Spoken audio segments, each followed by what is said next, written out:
Let me just get the script up. Here we are.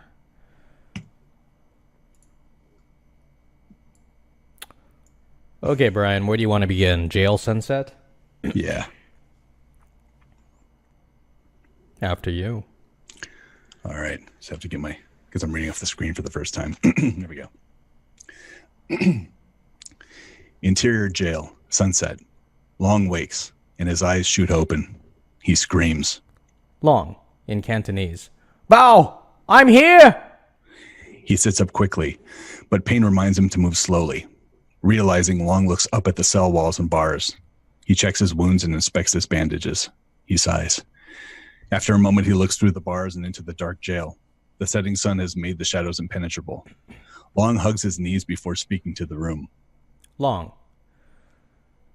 When my brother Bao was born, our mother wept, but not tears of joy. She could barely feed me after my father had died months before. 5 years later, she followed my father, leaving Bao with me. He shuts his eyes for a moment and breathes in deeply, steeling himself for painful memories. Insert flashback. Interior, dirty shack, Guangdong province, 30 years earlier. An unkempt woman with dirt on her face and matted hair lies down on a pile of straw in a filthy shack. She has a wet, dirty rag on her forehead. She looks up at a teenage Long who is dressed in rags. Long, voiceover.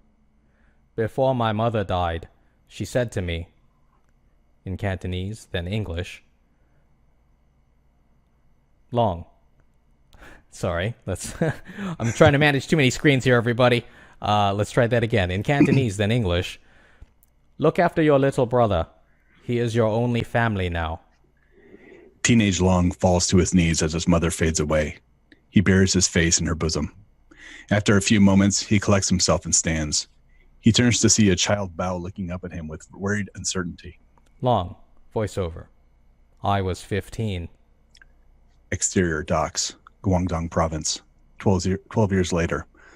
Adult Long and teenage Bao carry baskets full of fish from a boat to the fishery. They are still dressed in rags. Long, voiceover. For years we lived like beggars, working odd jobs where we could find them. We slept little and ate even less. Long and Bao stop when they see a white businessman standing next to a Chinese man who is reading aloud from an official-looking paper. The businessman grins as a crowd forms. Long, voiceover. So, when we had the opportunity to come to America for work, I knew we had to take it. Exterior, large boat, open sea, later. The ship's deck is packed with Chinese men. Long and Bao hang over the side of the ship with the sea air blowing through their hair. They are grinning and laughing, looking forward to their new life. Long, voiceover. I brought him here for a better life. I didn't know this country would take his life instead. Back to scene. Interior jail, sunset. The impenetrable darkness is silent for a few moments, and then a match is struck, and the flame dips into a smoking pipe, revealing Everett's face. Then he lights a lantern on the desk where he's sitting. His eyes are cold and hard. Everett. Yeah, we all lost people. Just ask the four women whose husbands you killed today. I'm sure they have sad stories to tell, too. Long shakes his head, frustrated at letting himself be vulnerable. He picks himself up and sits on the cell bench. Long. What now? Everett. Puffs. Now, we wait. Tomorrow, assuming you'll survive the journey, I'll take you back up north to face a judge and jury. He puffs his pipe.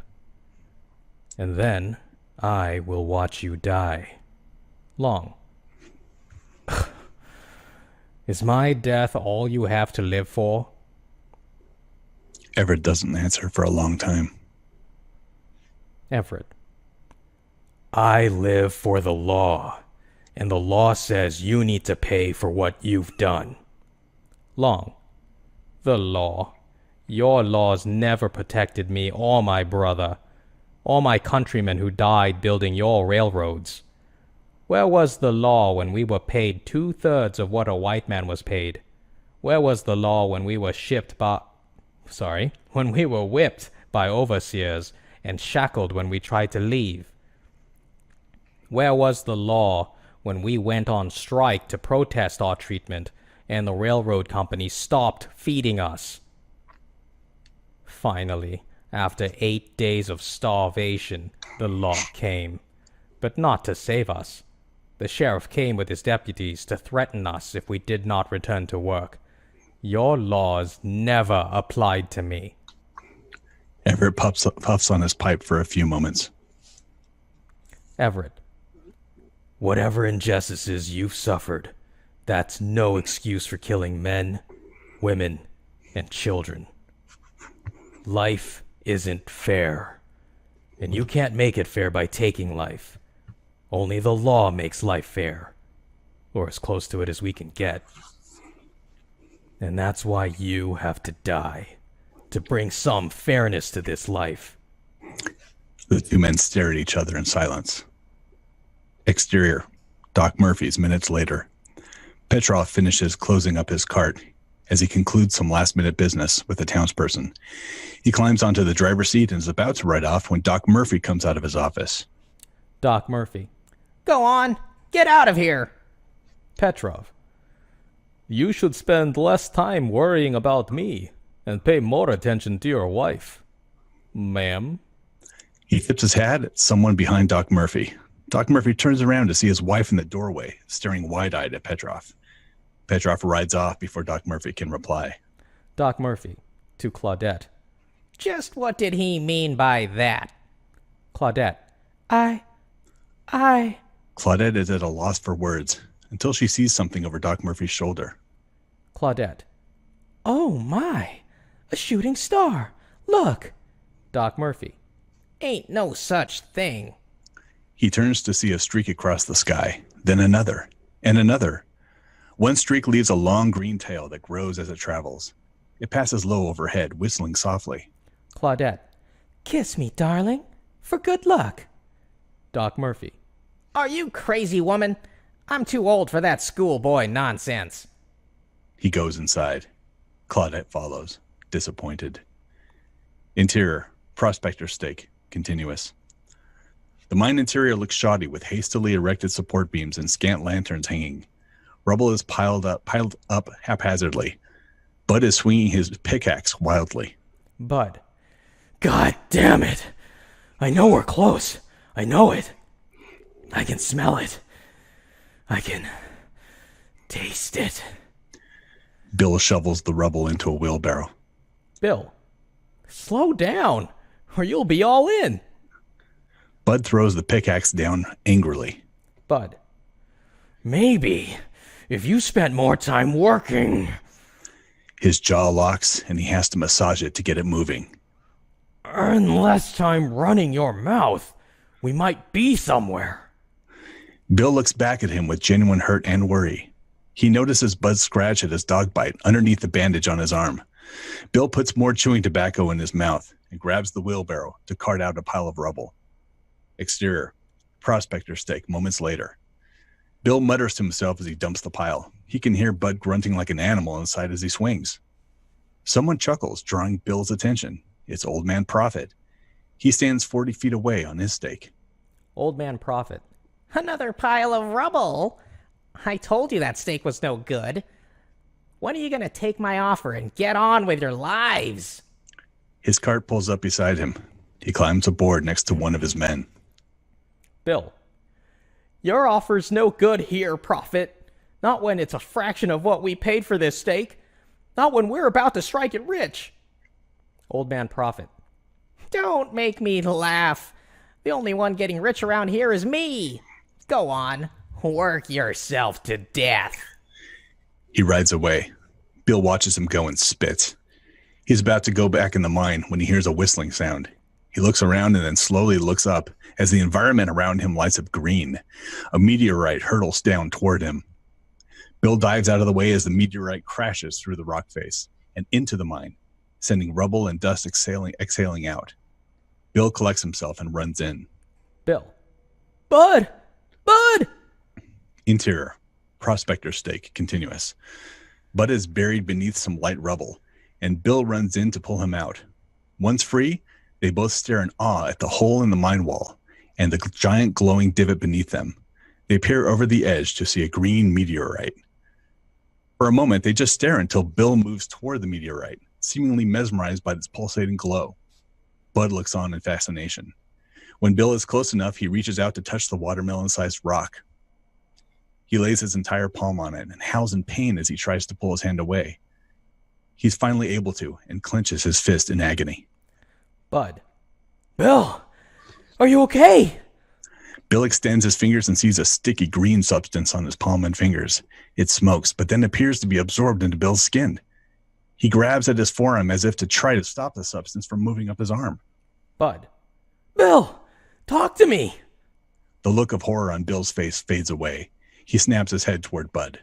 Bill, I'm fine. Leave me alone. Bill's sudden aggression cows Bud, who shrinks back. Bill takes off his shirt and swaddles the meteorite like a baby. Bill, I'm gonna be rich. Bud, you mean we're gonna be rich? Bill, right. We. Let's put this somewhere safe. His eyes are aglow in the pulsating green. Exterior, Arizona plains, stream, continuous. The sun has just dipped over the horizon, casting heavy shadows on the uneven desert. Petrov counts his money as he absentmindedly drives his horses. He chuckles to himself. Suddenly, the horses halt. There's a log in the road. Petrov looks at it with puzzlement. He hears movement, but before he can react, Indian bandits leap from their hiding spots and spring their ambush. Riders appear from nowhere and whoop and shout as they surround Petrov. He's trapped. Petrov. Now, whoa. Wait just a minute. There's no reason to be violent. The bandit leader separates himself from the others. He steps forward and grabs the petrified Petrov from his seat. The bandit leader draws a mean knife from its sheath. Petrov. Take whatever you want. I have money. I have liquor. To all. You know, fire water. You like. He begins pantomiming drinking exaggeratedly. The bandit leader sneers and drives the knife up through Petrov's throat and into his skull. Petrov goes limp instantly and dies. The bandit leader lets him fall and mutters to a fellow bandit. That man springs into action, unhooking the horses and commanding others to help him push the cart off the road. The cart rolls down an embankment and topples over into the stream. Petrov's bottles spill, crashing open into the water. The stream turns into a pastiche of bright colors that mix into a ruddy brown that's swept away by the current. Following it, the water disappears underground. Exterior, Epitaph, water pump, continuous. The water comes out of a town water pump and into the bucket of Mortimer Caron, 40, the undertaker, a slow-looking but well-meaning man. He finishes and takes his bucket to leave. He turns and is surprised to see Ms. Stapleton, 20. Miss Stapleton. Mr. Caron, how's the undertaking business? Mortimer. Please, call me Mortimer. Business has been too good lately, if you know what I mean.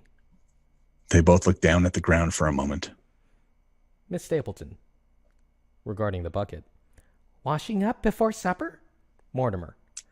Oh, this? No, I need to clean up the corpses before service tomorrow. Well, I best get to it. You have a pleasant evening. Mortimer leaves, and Miss Stapleton begins pumping water into her own bucket. Exterior Sally Saloon, side, continuous. Bill and Bud are arguing over who should carry the meteorite. They stop just outside Sally's on the side where beer kegs are standing. The two men look like they're about to come to blows. Bill spits some tobacco and it lands on a keg. Zeke comes out with an empty keg and surprises the men. They head off together. Zeke exchanges the keg he's holding for the one Bill spat on. The spit is strangely green and has seeped into the wood. Zeke brings the keg inside. Exterior, Sally's saloon, front room. Minutes later, Sally taps the keg and pours beers for... Interior, Sally's saloon, front room. Minutes later, Sally taps the keg and pours beers for patrons. They cheer. You know who else was happy about the beer, Brian? Siri. I tried to just roll through it, man. No. You know me, man. I know. I had it on mute. I thought it wasn't going to activate at all.